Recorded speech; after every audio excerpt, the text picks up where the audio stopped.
Está con nosotros el doctor Eduardo Batllori, usted lo conoce muy bien, doctor en ciencias geográficas, tiene especialidades muchas, tiene una en hidrología, y si hay alguien que conoce estas tierras, lo que hay arriba, lo que hay abajo y lo que hay a los lados es el doctor Eduardo Batllori. Gracias, Doc, Gastón. qué gusto tenerlo por acá, siempre es un gusto Gracias escucharlo y nuevamente, verlo. sí, estar con ustedes. Viridiana, buenos días, ¿cómo están? Muchas Gracias por la invitación. No, hombre, al contrario, Doc. Oiga, Doc, le queríamos molestar porque queríamos entender mejor la situación del agua. Sé que lo hemos platicado en muchas ocasiones, pero es un tema que tenemos, es un tema recurrente porque Sí. pues sin ella, ¿qué va a ser de Sí, nosotros? sí. La verdad es que pasan los años y parece que las cosas no cambian, todo sigue igual y seguimos Pues- igual de tranquilos, ¿verdad? Pues sí, realmente se detuvo mucho de los procesos que se fueron dando, ¿no? De plantas de tratamiento de aguas residuales, en fraccionamientos, por ejemplo. O el trabajo con las granjas porcícolas también, de colocarles biodigestores a las pequeñas, ¿no? De tipo social, fundamentalmente. Que esas son las pequeñas las que contaminan, ¿no? Bueno, también, pues todas, de alguna manera haría falta todavía a las grandes ponerles una planta de tratamiento. Nada más Chapap tiene una planta de tratamiento que ha funcionado muy bien. Podría ser un modelo, digamos, a seguir en el proceso de desarrollo de las otras grandes porcicultoras, ¿no? Pero la actividad agrícola sigue generando cantidades enormes de agroquímicos, ¿no? Y metales pesados, las industrias, se sigue utilizando compuestos azoicos y antroquinonas para el tinte de poliéster, por ejemplo. ¿Para pintar la ropa? Sí, claro. Entonces, si tienes poliéster, lávala antes, ¿no? De que se enjuague antes de ponértela, porque tiene compuestos que son... en fin. Y bueno, hay todavía una cantidad enorme de contaminantes y está creciendo esta cantidad de contaminantes. El doméstico, por ejemplo, en las casas. En el caso de Mérida tenemos el 70% de las viviendas tienen sumideros, ni siquiera tienen fosas sépticas. Que las fosas sépticas tampoco ¿Cuál funcionan. sería la diferencia entre una y otra? En que es un hoyo y avientas todo por ahí y se va al manto freático. El otro, la fosa séptica, cuando menos puede separar lodos de agua, ¿no? Okay. En el otro caso, pues, se va todo al manto freático. Entonces hay Que cargas es el agua orgánicas. que luego aparece en el cenote, es el agua con la que convivimos todos. Por eso tenemos coliformes fecales en todos los cenotes prácticamente. En la gran mayoría de los cenotes que han estudiado diversos autores, investigadores, tienen coliformes fecales, esteroles fecales también, que son indicadores de esta contaminación, pues, ¿no? Doctor, nada más para hacer la diferencia. Tenemos dos problemas. Uno es el tema de la contaminación orgánica, que nos lleva hacia un lugar, y luego tenemos la contaminación química, que esa tengo la sensación de que es peor. Seguimos utilizando entonces pesticidas en el campo, a diestra y siniestra, totalmente. que se absorben y la gente se los toma, y tenemos un problema gravísimo con enfermedades en el interior del estado. Sí, bueno, hay estudios que muestran en el caso de mujeres con cáncer cervicouterino y mamario, un cóctel de pesticidas organoclorados en la sangre. Bueno, en la leche materna, ¿no? ¿Para qué nos vamos más lejos? Hay un cóctel de pesticidas en la leche materna y los casos de cáncer en niños pues siguen aumentando, ¿no? Porque no hay un vínculo entre SADER, ¿no? Desarrollo rural y salud, que puedan decir, bueno, uno fomenta la lactancia y por el otro lado se siguen ofertando y subsidiando agroquímicos a más no poder. Se están envenenando ¿Y los se bebés, sabe, ¿sí? y se sabe si por lo menos existe una correlación entre esos números? O sea, si el aumento de los niños con cáncer va de la mano con eso. Sí, hay ya estudios que muestran la relación entre los agroquímicos, que pueden ser disruptores endocrinos, ¿no? Y generadores de cáncer. Eso se sabe. Y de hecho hay muchos que están prohibidos ya y siguen siendo utilizados.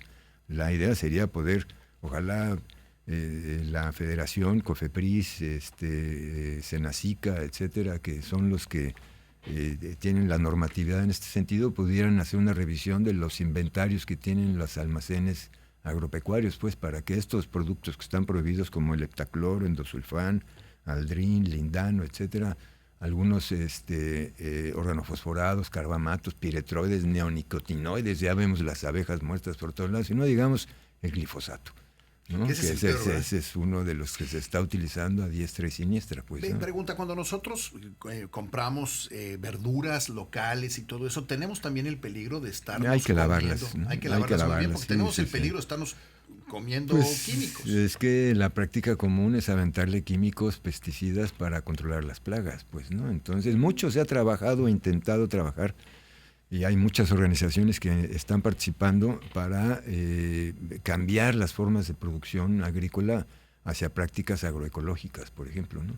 O silvopastoriles con la ganadería. También la ganadería suelta cantidades enormes de agroquímicos en los pastos, por ejemplo, o garrapaticidas, ¿no? Okay. Y por el otro lado también están las hormonas, ¿no? Hay una producción de hormonas en el pollo, en fin, que constantemente se están virtiendo al subsuelo y también estamos, además de que te lo estás comiendo, pues te lo puedes tomar, ¿no? Sí, claro.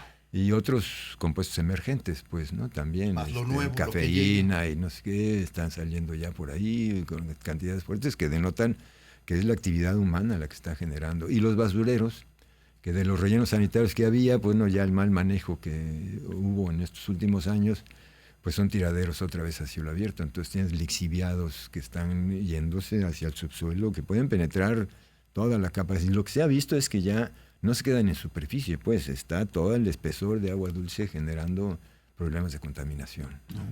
Y de ahí todavía nos falta hablar de los manglares. Alguien recientemente me decía, hasta que no se le dé una solución económica a los manglares, nadie los va a cuidar. Sí, porque decía, al final, si no resulta en algo redituable cuidarlos, pareciera que a nadie le interesa hacerlo. Bueno, ahí hay unas contradicciones tremendas, ¿no? En primer lugar, sí es importante la conservación de los manglares, es un filtro, es un depurador de masas de agua, es una zona de criadero, de alimentación, resguardo, en fin, de muchos organismos, ¿no? Pero esta visión, bueno, se le ha dado el valor económico a través de los bonos de carbono, ¿no? Que eso es una forma que hoy por hoy está resultando, pero no hay un dueño de los manglares que pueda recibir estos recursos, ¿no? Se trabajan para la restauración tal vez en un momento, pero todavía el carbono azul no está funcionando adecuadamente, ¿no? No hay todavía. O sea, ahí me dan dinero como Estado porque cuido el manglar, así o, es la operación. O a los propietarios de los predios. Es como en las zonas de selvas, ¿no? Hoy por hoy hay ya empresas que están ya comprando bonos de carbono en algunos ejidos, por Eso ejemplo, significa, ¿no? cuido la selva así es. Y le cobro a y alguien. la reforesto, ¿no? Una selva degradada la reforesto para que absorba CO2 y entonces te pagan los bonos de carbono. Y puede ser buen negocio. Puede ser buen negocio, pero el otro es que, ¿no? sí. Pues así, o sea, generar negocio de alguna manera. Pero vamos, un negocio de alguna manera puede ser la utilización tradicional de los recursos naturales de las ciénegas. Por ejemplo, el caso del camarón. El camarón entra en temporada de nortes, empujado por los vientos nortes, está en las camas de pastos marinos, se empuja y de noviembre a febrero, que no hay actividad económica, no hay pesca, no hay sal, no hay agricultura, es una parálisis económica en la zona costera, pero la ciénaga se llena y entra el camarón y las familias, ¿no? Los abuelos, las abuelas, los nietos, en fin, van y capturan el camarón. Pero hay una norma oficial mexicana y hay un decreto de veda del camarón en beneficio de la actividad industrial, entonces prohíben la actividad del camarón en aguas interiores. Entonces criminalizan a las personas que lo han hecho toda su vida desde épocas ancestrales y le restringen el acceso. Entonces, pero para que las grandes empresas lo usufructen. Pero no hay una compensación justa por el no uso de ese recurso para las comunidades locales. Todo el beneficio es para los industriales. Y así nos podemos ir con el venado y el pavo de monte y en fin, toda una serie de recursos naturales que utilizan los grupos originarios y que hoy por hoy están restringidos en su acceso. Para ellos. Para ellos, por supuesto. Y que esa forma de utilización de los recursos naturales de manera tradicional es lo que ha permitido la conservación de la selva seca en Yucatán. Es una forma de conservarla in situ. Qué bueno que ya hoy la FAO reconoció a la milpa maya como un sistema de producción de alimentos importante a nivel mundial. Falta todavía mayor voluntad para poder seguir fortaleciendo esta actividad. No hay un programa o política pública que dé apoyo a la milpa, por ejemplo, como tampoco hay un programa de apoyo a la vivienda maya, que fue un reclamo en varias ocasiones de que te pongan un cubo de concreto a la mitad de tu solar a que le construyas una casa como a ellos les gusta. Sí, claro. Como entonces, eran, que por algo eran así. Y porque además implica el manejo agroforestal de la selva, pues, ¿no? Y eso no hay política pública para eso. Entonces, yo creo que ahí hay necesariamente un cambio de visión, pues, ¿no? En la materia de conservación, esa mirada occidental de ponte una poligonal y no toques, no hagas nada y saca a los humanos y etcétera, para o sea, conservar puedes ver, un sitio. pero no puedes tocar. Así Puedes es, tocar, pero no puedes comer. Puedes comer, pero no puedes tragar. Y así nos traen a todos, ¿no? Es como cuando Celestún fue declarado refugio faunístico por los flamencos. El artículo 4 decía que toda actividad humana estaba prohibida dentro del refugio, 80,000 hectáreas. Entonces, ¿qué haces con la gente que vive en Celestún? Sí, claro. ¿No? Los Los conviertes en delincuentes ambientales, ¿no?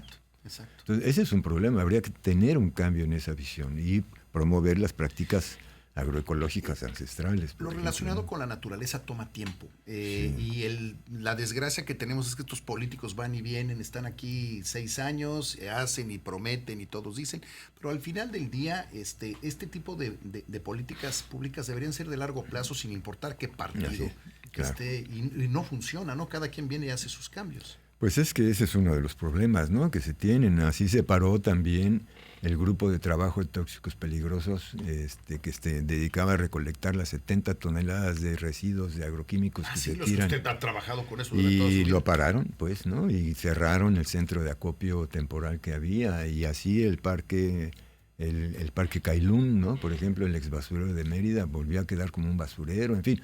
Sí es un problema que no hay una continuidad en políticas públicas, ¿no? Y eso debe ser una política de Estado, no de gobierno. O cómo establecer programas que puedan ir a largo plazo sin que se vean afectados por el vaivén sexenal. Sí, no el vaivén, el que está en problemado ahorita del cambio. Ese es otro problema. Ese es otro tipo de problema. Ese es otro tipo de problema. Sí. Y el otro punto es que, haciendo los cálculos de disponibilidad de agua, que ese es uno de los puntos también crítico, si bien los cálculos que hace con agua a nivel peninsular, pues sí, ofertan todavía 3,000 millones de metros, 2,000 y tantos millones de metros cúbicos. Que eso supongo que es mucho. Pues sí, es mucho, pero es a nivel peninsular. Pero cuando ya te vas a los niveles más regionales, ¿no? Diferentes unidades geohidrológicas que las puedes identificar por el anillo de cenotes, por las fracturas de Holbox, por la sierra de... En fin, podemos identificar varias subunidades que es posible hacer balances de agua en esas subunidades.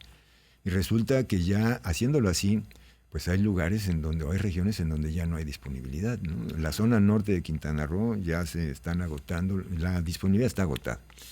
Y están jalando agua de las descargas naturales comprometidas. Y lo mismo en el anillo de cenotes, ¿no? 140 millones de metros cúbicos ya de déficit hacia las descargas naturales comprometidas. Ya no hay disponibilidad de agua. Entonces, esto va a tender a una salinización de la zona costera, porque le va a llegar menos agua dulce, con cambio en la biodiversidad y en los recursos de subsistencia de muchas de las personas, pero a la vez también la penetración de la cuña marina hacia el interior. Entonces, la salinización del acuífero, y en materia de cambio climático, va a ser un efecto tremendo para Yucatán en el 2050 seguramente. Ya no falta mucho. Madre en realidad. De todo esto que estamos hablando, como que suena a que tiene soluciones, evidentemente muy complejas, muy caras y a largo plazo. Pero ¿existe la posibilidad de que se solucionen? Pues bueno, si hay la voluntad, pues, ¿no? Tanto federal, estatal como municipal. Ahorita, en el mismo programa regional de agua, se establecen algunas reformas estructurales en las formas de trabajar de la Conagua en sus órganos auxiliares.